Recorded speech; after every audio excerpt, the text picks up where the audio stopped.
Our first guest today, most of you probably know, he is a multiple Super Bowl champion. He is an NFL Hall of Famer, and he is now a private equity executive with HGGC, a firm he co-founded. Please welcome Steve Young.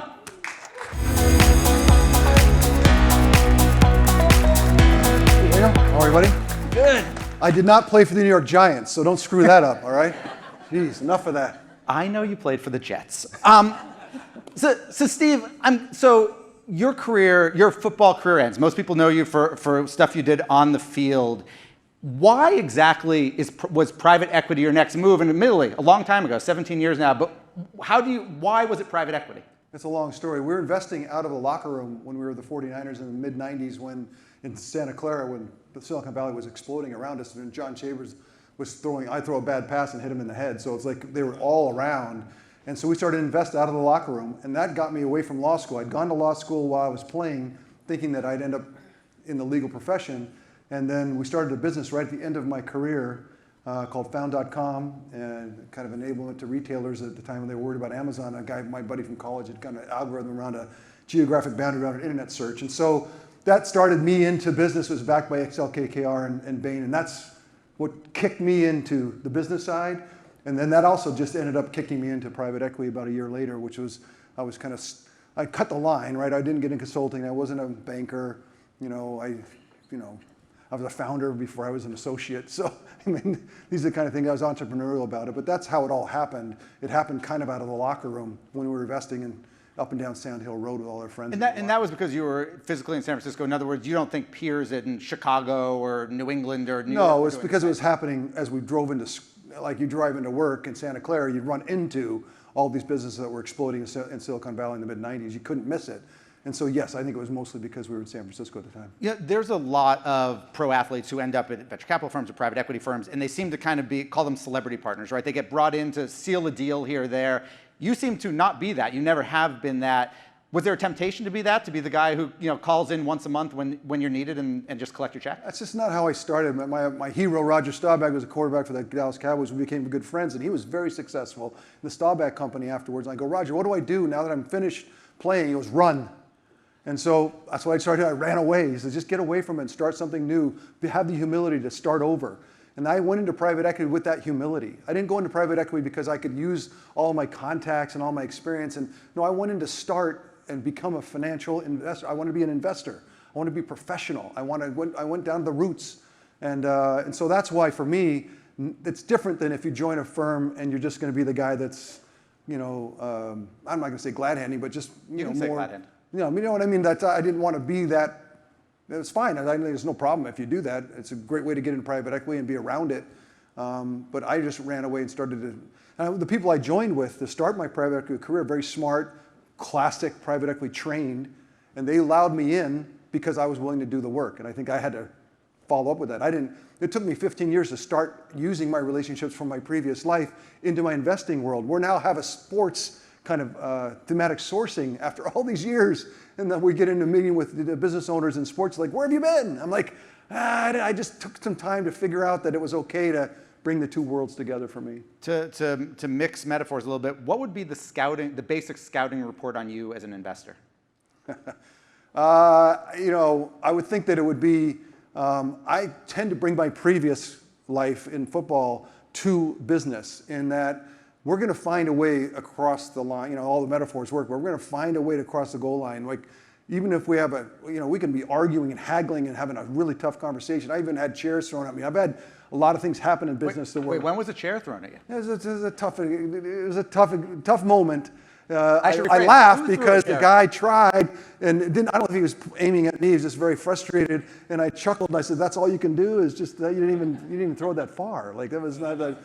But I think for me, what I would say my scouting report would be that I'll figure out a way to not lose myself in the weeds. We'll get to yes in a more abundant way, is the way I think about it, because I think football taught me how to do that. Let me ask a couple of just kind of macro private equity questions, then get into some other things. There was a consensus going into the year that private equity deal making was going to go up because interest rates were going to get cut and y'all were going to want to start doing deals. Interest rates didn't get cut, yet deals have surged, like 50% in the US for private equity. What's driving deals right now? I think there's some concerns about the looming election. I think that's so you think people are trying to pull things that forward? Happens, right? Pull forward, just get liquid before things could possibly go haywire, whatever's going to happen, good or bad. I think that's emotion there. I think also there's indigestion when there's a big inflation moment, like up or down, and when it went up and the fears go up and interest rates go up, then sellers hold on. Like it takes 18 months for them to kind of capitulate. It takes about 18 hours for buyers to capitulate. Like they get it, but there's that indigestion. I think people are now, this is the new normal. The fact that interest rates didn't drop, as long as they don't go back up again, that would freak everybody out. This is a stable, in their mind, to me, investors today, it's a stable environment. And in a stable environment, you can start to invest. On the exit side of things, limited partners in venture and private equity, when I talk to them, they have the same complaint constantly, which is, where is my money? You called down, everybody called down a while ago, and there have been relatively few distributions. I know one of your portfolio companies you sold last year, but you look, for example, at IPOs, those don't seem to be getting pulled forward right now. As you say, there's an election, but there's been like a couple of them. Why aren't you guys selling more companies? We're selling businesses, and we're doing, that's actually one of the things that we've been successful at. And there is a lot of activity, and we are returning money. DPI matters to investors today, and our firm has always been one of the highest DPIs in private equity. So in that way, we haven't grown astronomically. We never wanted to be asset managers. We've invested out of $1 billion, $1.5 billion, $1.8 billion, $2.5 billion. We're very kind of steady in our growth, and in that way, we looked a little bit, like, why don't we're the same size that Vista was in 2009 when we saw each other at the Patriots game, and we decided we want to be deal makers, we want to be asset managers, and in that way, that probably in the 2010s to 20s, it looked a little bit maybe not the best strategy, and now today it feels like, this is our parade. 2009 was when the Patriots still got to be on Monday Night Football. That was a good time. I liked that time. You mentioned that HGGC is kind of has like the sport. What exactly are you guys looking at inside of sports? Well, it's going to be more services businesses, and there's some technology inside of sports. We're not looking for minority stakes. I'm not looking to see what the NFL is going to do and allow private equity. And oh my gosh, now I can build a portfolio of the Saints and the Falcons and no. That is not what I want to do. I think that there's a lot of businesses around sports, especially in the kids and in young adult, in the clubs and what they're doing in service and the technology. There's a lot of cool stuff happening. So that's the kind of things we're looking for. You mentioned the NFL. So the NFL has long only allowed individuals to own teams. They are now, I guess, talking about letting private equity in, like the NBA did, like Major League Baseball has done. What do you think about that? Does it make sense for both sides? Should private equity have minority stakes in NFL clubs? Well, equity values have skyrocketed so far that there's this logjam of equity that's stuck generationally, and they've got to figure out a market to kind of make it more liquid. And so they've got to hold on to this unique partnership ownership model that they have in the NFL, which is unique. And they got to be, they're going to step into this slowly, but they will find a way to do it because they need a market to find ways to, for people that are trying to generationally estate. A lot of these are family-owned businesses, have been a long time, multi-generations. And it's been successful in the NBA, it's been successful in the Major League Baseball. And the NFL thinks of themselves as the kings. And so now it's been proven in some of the minor, don't quote me on this, but I'm just thinking how they look at it. Kind of the minor leagues, the NFL probably sees that this is probably something they could do. Do you think, you know the NFL very well, you know private equity very well. Culturally, is it a good fit? Does it work? Yeah, I think that it will professionalize. Some of the problems with the NFL is these generational ownership families. There's rigor that comes with private equity returns. There's bad things that you got to be careful. I always say as I come in as a private equity professional, I recognize the private equity is not built perfectly. In fact, it has a fuse, and now I have to find liquidity, and you have to do it in the next few years, and you don't have I would love to be generational capital. We're not. And so in that way, bringing non-generational capital into the NFL probably will force better standards inside the financial rigor, and I think hopefully that would end up out on the field, because the idea is that I always said, if you have a problem with your team, that you don't think that we're as good, you don't like the coach, you don't like the general manager, make sure you look at the owner as well, because so much of why you're good or bad comes down from who that owner is. Assuming that the NFL allows, why haven't you, or why doesn't HGGC want to be in the pro team, whether it be the NFL or other leagues, European soccer, why don't you guys want to be in that business? Well, because for me, intuitively, I feel like the equity values are just But they always go up. I know, but I think the problem is it's like if you're an old quarterback, you've played long enough. Every play, there's plays that you've run before that you've thrown interceptions on, and you think to yourself, "Well, that's a bad play." Well, not necessarily a bad play. It's just the owner-operator. The operator was a problem, right? That's the issue. It's the situation with me. I've been around the NFL so long. And equity values are so high. I'm like, for me, from where I've been there from the beginning, I'm like, I'm not going to join that parade now. It's probably an operator problem. It's an investor problem. It's not. There's nothing wrong with investing in the NFL. Would your bet be that if the next team that sells for whatever it is, maybe a big team, maybe a small team, do you expect the value in 10 years, 20 years, the value for the next sale of that team will be higher with almost no exception? 80 of the top 100 TV shows in the last year were NFL football games. 80 of the top 100.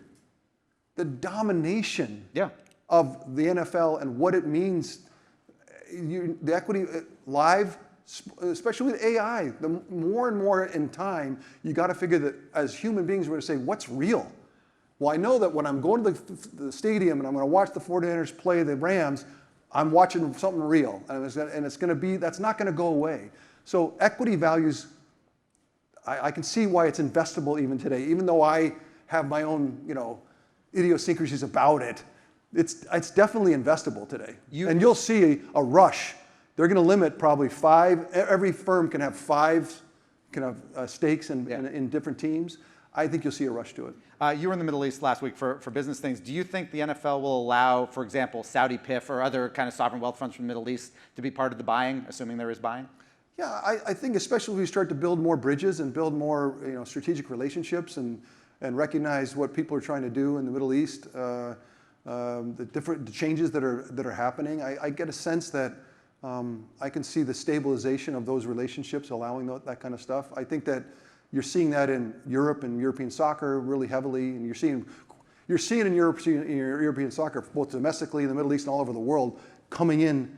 And I think the NFL inevitably will be similar to that kind of superstructure. You talk about these massive valuations. They are enormous. They're in the billions, multiple billions of dollars. They're not the sort multiple. of thing. It's the double digits now. It's not the sort of thing that even the most successful players, for the most part, can get a piece of. Brady maybe being the exception to that. Has anyone been able to get a piece? No, not yet. Not really, right? The NFL's been amazing. The desire we all had when we were playing, first of all, because football had... Everyone wants to be the boss. Baseball had guaranteed contracts. You sign a 5-year contract, you get paid no matter what. Football, it was day to day.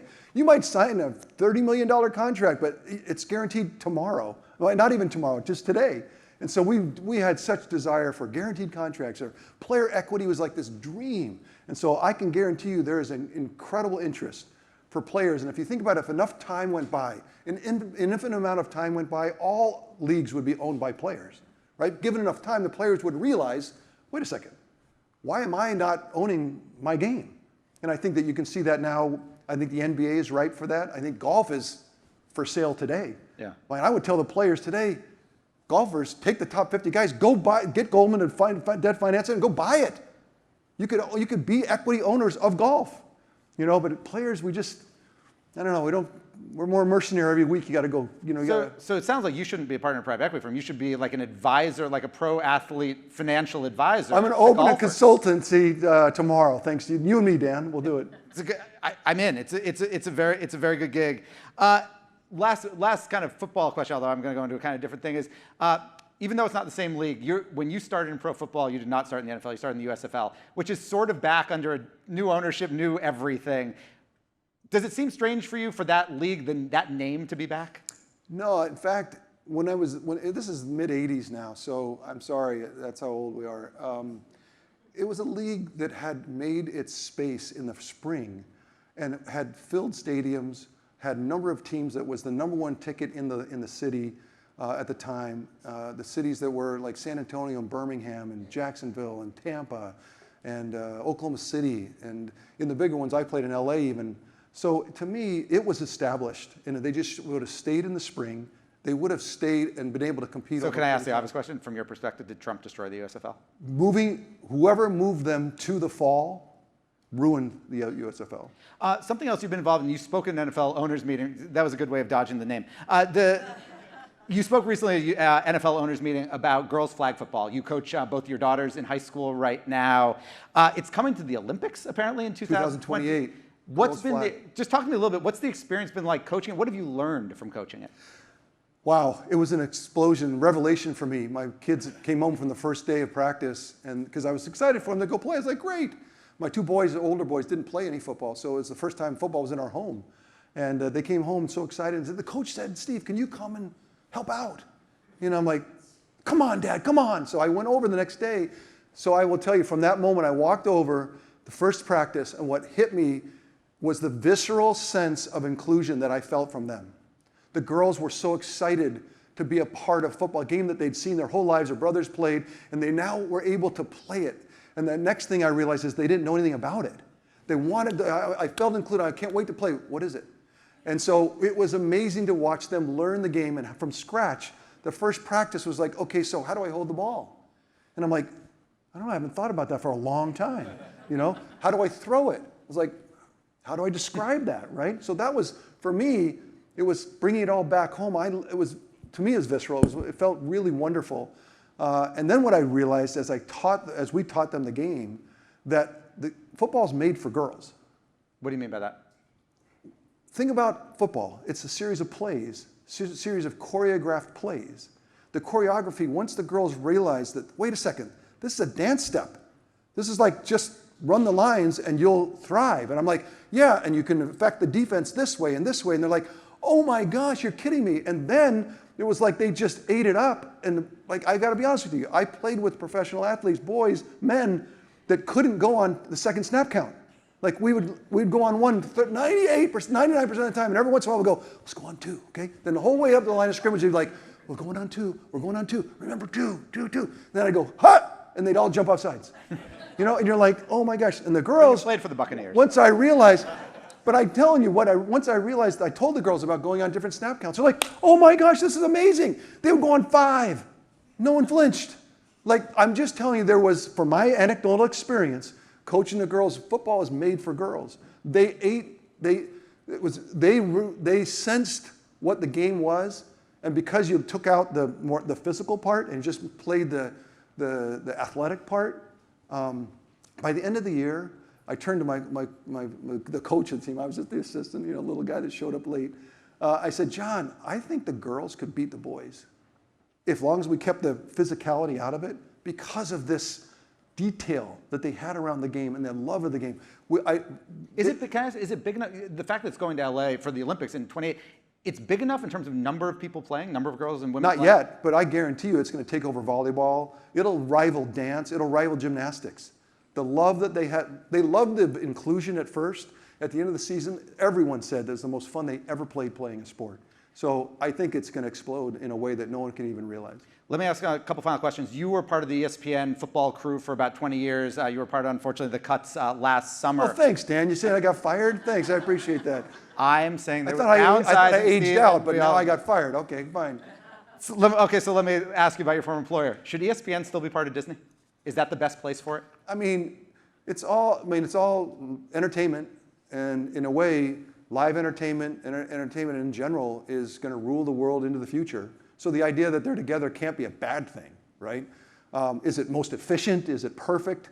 That's above my pay grade. I don't even have an opinion about it. I just know that ESPN's changing. It's having to figure out new ways to bring viewers in. It's not the old ways of doing it are just going to be different. You think it's, we all know what's happening in streaming and podcasts and eyeballs they come in a different way, and ESPN's got to figure out how to do that. Do you think it's good? There's talk that Netflix and Amazon right now are fighting for Christmas Day games. Is it good, do you think? Wait, Netflix and Amazon are fighting.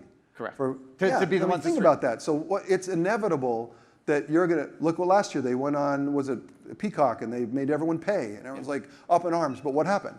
People paid. Everyone paid. Because the NFL has inelastic as any business in the history of man. That nothing can happen that could pull it down. And so in that way, the pressure for ESPN and NBC and CBS are, it's going to come from all. I can't believe that Google's not in the middle of it, right? I mean, like, in the future, that's where all the eyeballs are going to be in watching football. Especially now the girl. I mean, that's the thing about it. You don't realize if I'm right, and my anecdotal experience is right, in 2028, when it's in the Olympics for girls flag football, there will be 100 million girls playing football. And you're just like, wait, what? And they're going to say, they will say in 2028, Steve Young was right, football's made for girls. See, that's when it's going to all come around for everybody. Let me ask a quick Netflix question. Would you have allowed, when you retired, a roast of you like the Brady roast the other day? No. I wouldn't mind it. I like laughing at myself. It's one of my favorite things. It's one of my favorite techniques in leading is to be self-deprecating. My wife hates it. She goes, "You're too self-deprecating. It's getting sick. I don't like it." It's like, well, okay, I can, but I enjoy. I like laughing, and I laugh at myself as much as anything. So in that way, I think it could be really funny, but it could be really hard for the people like my family members, my wife, it could be really tough. So I wouldn't mind it, but I think my people around me would really struggle. We like to finish with one fun thing, so let me ask. I'm going to leave football and private equity out, but I'm going to ask about which you feel was a greater accomplishment in your life. You threw a no-hitter in high school. You also guest starred on Beverly Hills 90210 in its heyday. Yeah, that was. Which is the one that you want to like? What was the last one? Beverly Hills 90210 or the no-hitter? The no-hitter? Well, the no-hitter was the day after the prom. And I think everybody had a little too much to drink maybe, so that was my no-hitter doesn't really count. So I'll say 90210 was the big moment. Steve Young, thank you so much. Thanks, Dave.